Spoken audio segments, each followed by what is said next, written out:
Anda kembali di iNews Prime bersama saya Abraham Silaban. Pemirsa, kasus pembunuhan yang dilakukan oleh seorang suami terhadap istrinya di Bekasi, Jawa Barat menggemparkan publik karena dilakukan di saat anaknya berada di kontrakan bersama-sama dengan mereka di Cikarang, Kabupaten Bekasi, Jawa Barat. Detik-detik peristiwa itu dijelaskan secara eksklusif dalam peliputan AB Plus dalam wawancara saya Abraham Silaban, dan kita akan saksikan bersama. Sobat, saya Abraham Silaban, saya bersama-sama dengan Kantreskrim Polsek Cikarang Barat, AKP Said Hasan, yang akan jelaskan kepada kita detail perkara, kronologi, secara rinci tentu saja mengenai peristiwa yang mencengangkan. Meninggalnya, tepatnya dibunuhnya Mega oleh suaminya Nando, begitu ya Pak Kanit ya. Kita boleh langsung lihat TKP, Pak Kanit.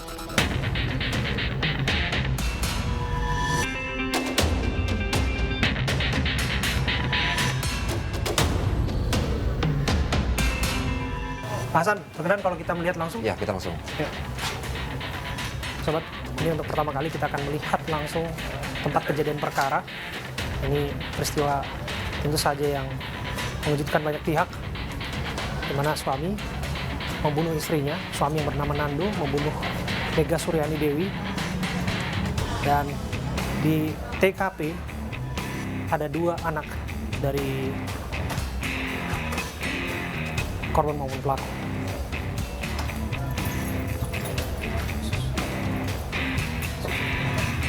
Ya, sobat, kita langsung masuk.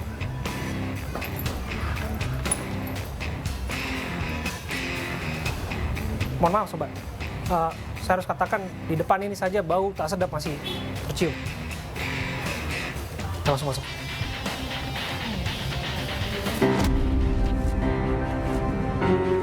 Jadi balik lagi Pak Hasan, bisa dijelaskan kepada kami, yang tinggal di rumah ini berarti 4 orang ya? 4 orang. Ada tersangka yang bernama Nando. Ada istrinya Mega, Mega Suryani Dewi ya? Suryani Dewi. Dan juga ada 2 orang anaknya, 3 tahun dan hampir 1 tahun. 1 tahun. Bisa jelaskan kepada kami kronologi itu ketika kekerasan dilakukan dan pada akhirnya berujung pembunuhan, seperti apa ya? Jadi kejadian tersebut terjadi pada hari Kamis malam 7 September 2023 sekira pukul 22.00 waktu Indonesia bagian Barat. Okay. Sebelum terjadi aksi pembunuhan tersebut, di sini tersangka dan korban sempat terjadi cekcok dan beradu mulut. Saat itu tersangka sempat menampar korban sebanyak 1 kali ke pipi kirinya, lalu mencekik leher korban menggunakan tangan kiri, lalu membawa korban ke arah dapur, menyeret korban ke arah dapur. Ke sini ya, ya. Maaf. Ya. Dan disinilah terjadi aksi pembunuhan tersebut. Mohon maaf, kita nggak bisa terlalu ke dalam ya. Jadi di sini kebetulan posisi pisau dapur saat itu ada di pojok sana, di dekat sana. Kemudian pisau itulah yang kebetulan digunakan oleh tersangka langsung secara spontan untuk menghabisi nyawa korban. Spontan? Spontan. Ini tidak direncanakan sama sekali? Tidak. Begitu keji, Pak Hasan, Anda menyatakan ini tidak direncanakan sama sekali? Ya, ini sangat spontan karena saat itu tersangka tersulut emosi ya. Karena murni motifnya karena sakit hati dipicu oleh faktor ekonomi, keributannya.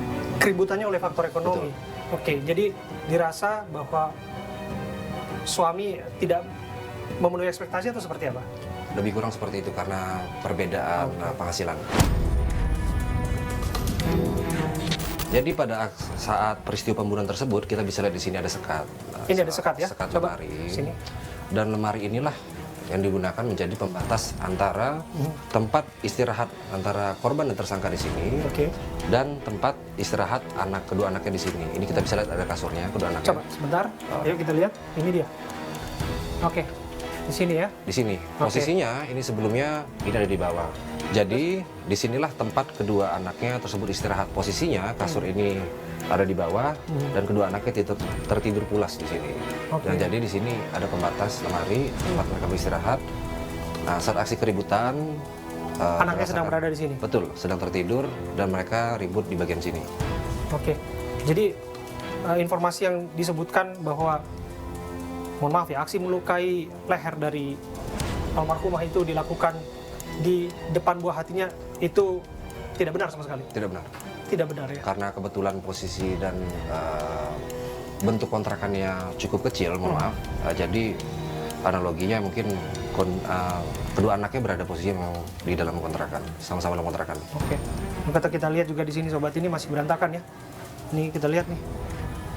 Memang ada bantal dan kemudian juga ya kita bisa lihat lah di sini sobat.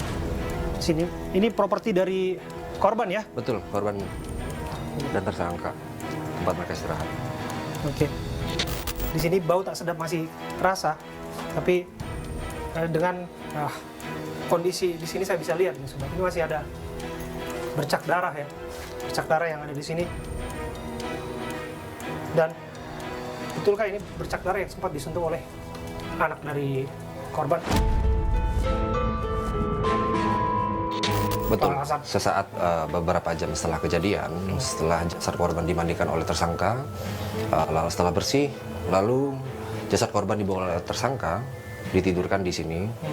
Setelah jasad korban ditiduri, ditutupi oleh handuk berwarna hijau. Di situ ada jeda beberapa jam saat tersangka bingung harus apa setelah itu. Disitulah anaknya terbangun dan kebetulan ada sisa darah yang belum sempat dibersihkan oleh tersangka. Itulah yang dipakai oleh anaknya. Oke. Mengenai pelaku yang sempat pergi dan kemudian korban sempat ditaruh di sini Betul.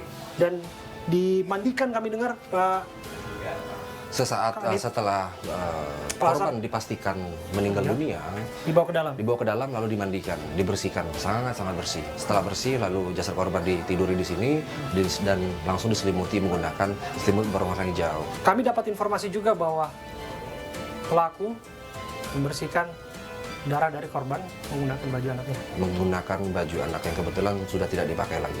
Oke. Dan itu yang digunakan untuk melap itu. Betul. Oke. Dan kemudian di sinilah kemudian dibaringkan. Betul. Di sini sempat dibaringkan korban, ditutupi selimut. Tutupi selimut. Oke.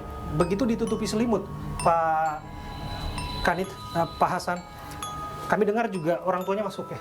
Ketika dia mengunjungi anaknya dan menemukan bahwa sudah tidak bernyawa lagi korban di sini. Betul. Saat itu setelah anaknya dititipkan, itu ada jeda sekitar 1 hari 4 jam sebelum kejadian tersebut dilaporkan dan kami ketahui di Polsek Cikarang Barat.